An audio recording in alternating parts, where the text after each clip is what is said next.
কাল্লাই না নবীর এত ভালোবাসেন? বলে হ। তাইলে দুনিয়ার সেরা সুন্দর জায়গা সুইজারল্যান্ডে কেন পাঠাইলেন না? দুনিয়ার সেরা সুন্দর জায়গা কাশ্মীর যাকে বলা হয় ভূস্বর্গ, দুনিয়ার জান্নাত, ওখানে কেন পাঠাইলেন না? এই কথা কোন, প্রশ্ন জাগে না জাগে না? জাগে না জাগে না? না জাগলে প্রশ্ন, না জাগলে উত্তর আসবে না।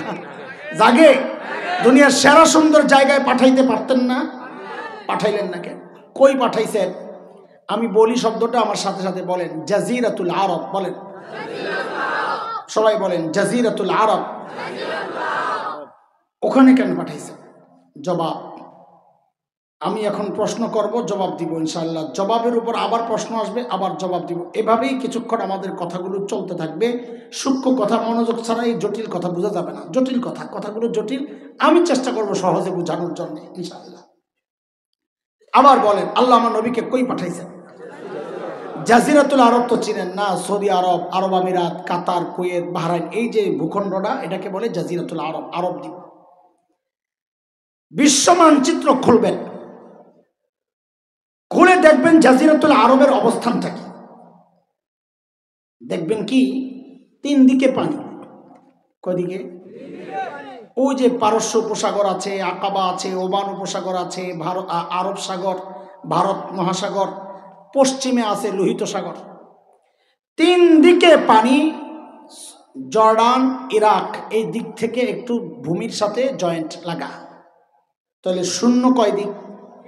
বলেন জাজিরাতুল আরবের খালি কয় দিক, লাগা কয় দিক? ঠিক মানব দেহের মধ্যে মানুষের যে হার্ট আছে, কলব, এই হার্টের যে অবস্থান, তিন দিকে খালি, একদিকে জয়েন্ট, হার্টের যে অবস্থান, বিশ্ব মানচিত্রে জাজিরাতুল আরবের অবস্থানটাও তাই। এই জন্যে ভূবিজ্ঞানীরা জাজিরাতুল আরবের নাম দিয়েছেন জিওগ্রাফিক হার্ট। বিশ্ব মানচিত্রের হার্ট এটা জাজিরাতুল আরব। তাহলে এতক্ষণ কইছি আল্লাহ আমার নবীরে কই পাঠাইছেন? কই পাঠাইছেন? জাজিরাতুল আরব। এখন থেকে শব্দটা পাল্টায়া বলেন, আল্লাহ আমার নবীকে পাঠাইছেন কলবে। কোথায়? হার্টে। কোথায়? বিশ্ব মানচিত্রের কোথায়? বলেন সবাই, কোথায়? প্রশ্ন, হার্টে কেন পাঠাইলেন? আমি আগেই বলেছি, প্রশ্ন করব, উত্তরের উপর প্রশ্ন, আবার উত্তর, এভাবে চলুক কিছুক্ষণ। খেয়াল করেন, মনোযোগ না থাকলে হারিয়ে যাবে। আবারও জিজ্ঞেস করি, কই পাঠাইছেন? হার্টে কেন পাঠাইলেন? এই হার্টে কেন পাঠাইলেন এটা বলার আগে একটা কথা পড়া আগে মুখস্থ করেন, দিল দিমাগের মধ্যে বসান, তাহলে আমাদের সামনের উত্তরগুলো বোঝা সহজ হবে। বলেন, আমার নবী ছিলেন একমাত্র বিশ্ব নবী। আমাদের নবী কি? খালি বিশ্ব নবী কিন্তু আমি বলি নাই। কি কি? সবাই বলেন, এটা সবাই বলেন, আমাদের নবী কি? সবাই আমাদের নবী। হ্যাঁ, একমাত্র বিশ্ব নবীর কি অর্থ এটা আমি পরে বলতেছি ইনশাল্লাহ। আপনারা একটা মাথায় নিয়ে রাখছেন, ওইটা আমরা বলবো না, আমরা একটা বলবো ইনশাল্লাহ, আপনি অপেক্ষা করেন। আবারও জিজ্ঞেস করে, আমার নবীকে আল্লাহ কই পাঠাইছেন?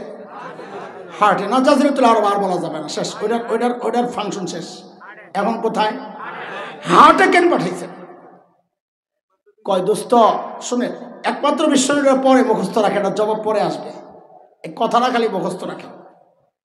হার্টে কেন পাঠাইছেন?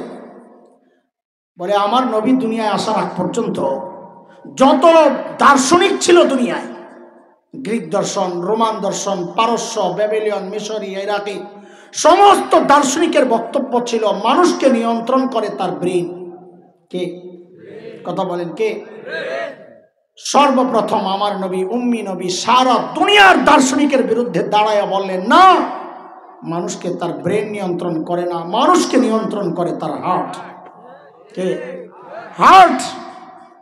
বুখারীর বর্ণনা 55, মুসলিম 1599, হযরত নুমান ইবনে বাশীর রাদিয়াল্লাহু আনহু বর্ণনাকারী, নবী আলাইহিস সালাম বলেন, আলা ওয়া ইন্না ফিল জাসাদি মুদগাহ ইযা সালাহাত সালাহাল জাসাদু কুল্লু ওয়া ইযা ফাসাদাত ফাসাদাল জাসাদু কুল্লু আলা ওয়া হিয়াল কলব। এরা আমার উম্মত, মানব দেহে একটা গোশতের টুকরা আছে, এই গোশতের টুকরা যদি ঠিক হয়ে যায়, গোটা বডি ঠিক। এটা নষ্ট হয়ে গেলে বডি নষ্ট। সহজে বলেন, হার্ট ঠিক তো বডি ঠিক। বলেন সবাই, বলেন হার্ট ঠিক তো। বলেন আবার বলেন, হার্ট ঠিক তো।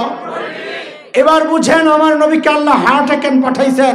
বলে নবী আপনি হচ্ছেন একমাত্র বিশ্ব নবী, সারা দুনিয়ায় দিন প্রচার করা আপনার জিম্মাদারি, কিন্তু এই অল্প সময়ে তো আপনার পক্ষে এটা কষ্ট হবে। আপনি এক কাজ করেন, আপনার আমি হার্টে পাঠাইয়া দিলাম, আপনি হার্টে মেহনত করেন, হার্ট ঠিক হয়ে গেলে গোটা দুনিয়ার বডি আমি ঠিক করে দিই। কারণ হার্ট ঠিক তো। এর চরম বাস্তবতা হচ্ছে আজকের ওই জাজিরাতুল আরব, ওই আরব বিশ্ব, ওই হার্টে তাদের শাসকদের বিশেষ করে ইমান আকীদায় পচন ধরেছে, সারা দুনিয়ায় মুসলমান মার খেতেছে। আমি চ্যালেঞ্জ করছি, এখনো যদি জাজিরাতুল আরবের শাসকরা ঠিক হয়ে যায়, হার্টের মুসলমান যদি ঠিক হয়ে যায়, সারা দুনিয়ার বডির মুসলমান ঠিক হয়ে যাবে। কারণ নবী বলেছেন হার্ট ঠিক তো, হার্ট ঠিক তো। দুইটা উদাহরণ দিলে আরো সুন্দর বুঝবেন ইনশাআল্লাহ। ধরেন এই যে এত মানুষ এত রাত্রে বসে রয়েছেন, ধরেন এটা একটা পুকুর, ধরেন এটা একটা পুকুরের ঠিক মাঝখানে আপনি একটা ঢিল মারছেন, তাহলে ঢেউটা সমান তালে চারদিকে ছড়াবে, তাই না? হ্যাঁ, কিন্তু ঢিলটা যদি আপনি এক সাইডে মারেন তো ঢেউটা একদিকে দ্রুততার সাথে শক্তিশালী ভাবে যায় আশ্রে পড়বে, আরেক দিকে যেতে যেতে সময় লাগবে, দুর্বল হয়ে যাবে। কথা ঠিক কিনা? আমার নবী যেহেতু একমাত্র বিশ্ব নবী, এই জন্য আল্লাহ সারা দুনিয়ার মিডলে হার্টে পাঠাইছেন। কেন? যেন হেদায়েতের নূর সমানতালে চারদিকে ছড়ায় যায়। আচ্ছা, আরেকটা উদাহরণ শোনেন, এটা আরো সুন্দর। একজন মুফাসসির ছিলেন আপনাদের এলাকার, হযরত মাওলানা আব্দুল গফফার রহমাতুল্লাহি আলাইহি, মুরব্বিরা তো চিনার কথা, আমাদের আকাবিরদের একজন সাদা সিধা মানুষ ছিলেন। আমাদের মতো তো ভুংবাঙা ছিল না, কিন্তু কথা বলতেন একটু রসায়া রসায়া, বড় মজা করে, আজিব কথার ঢং ছিল। তো হযরত একটা গল্প শোনাইছেন, ওই গল্পটা দিয়েও আপনাদের একটু বুঝাই। হযরত বলেন, আমরা ইন্ডিয়াতে গেছি, আলেমদের এক কাফেলা, কয়েক আলেম মিলে গেছে। সকালবেলা আমগরে নাস্তা দিয়েছে বড় থালের মধ্যে, গরম টাটকা শুকনা খিচুড়ি, কি টাটকা শুকনা খিচুড়ি, ধোয়া উঠতেছে, মাঝখানে একটু ঘি দিয়ে দিছে। এ মৌলবী, ওই টাটকা গরমের তাপে ঘি গলে গেছে না, তখন তেলের মতো হয়ে গেছে না। ওই যে আলেমরা চারিদিকে বসছে না, পশ্চিম দিকে যে মাওলানা বসছে, উনি হঠাৎ করে কাম একটা করছে। এটা বুঝার জন্য আরেকটা জিনিস বুঝালাম, মুসলমান সর্বপ্রথম মক্কা থেকে হিজরত করছে কোন দিকে? হাবশা, আবিসিনিয়া, আজকের দুনিয়ার লোহিত সাগরের পশ্চিম পার, ইথিওপিয়া, এরিত্রিয়া যেই অঞ্চল, ওইটা। তো মক্কা থেকে সেটা কোন দিকে? পশ্চিমে। বলেন না কথা, কোন দিকে? পশ্চিম দিকে যে মাওলানা বসছেন, উনি করছেন কি, হঠাৎ করে ঘিয়ের মধ্যে আঙ্গুলটা দিয়া নিজের দিকে একটা টান মারে আর কয় কি, ইসলাম প্রথমে মক্কা থেকে হাবশার দিকে হিজরত করছে। ঘি মাঝখানে না, ঘিরে বানাইছে ইসলাম। ঘি তো গইলা তেল হয়ে গেছে না, এখন টান মারছে, খিচুড়ি ফাঁক হয়েছে, সব ঘি ছুটছে ওদিকে।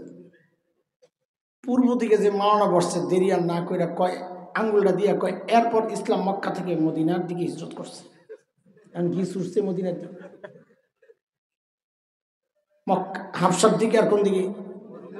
আব্দুল গফফার সাহেব কারবারটা দেখছো মৌলবী গো, ঘি তো হাবশাওয়ালা আর মদিনাওয়ালা খাই লাগবে। আমি আর দেরি করলাম না, তাড়াতাড়ি হাতাড়িরে বইটা ঘিডারে পুরা খিচুড়িতে মাখলাম আর বললাম, এরপর ইসলাম সারা দুনিয়ায় ছড়ায় গেছে। ও দোস্ত, ইসলাম নামক ওই ঘি দুনিয়ার মাঝখানে আসাতে আমি আর আপনি সময় মতো দিন পাইছি, দিনের নূর পাইছি।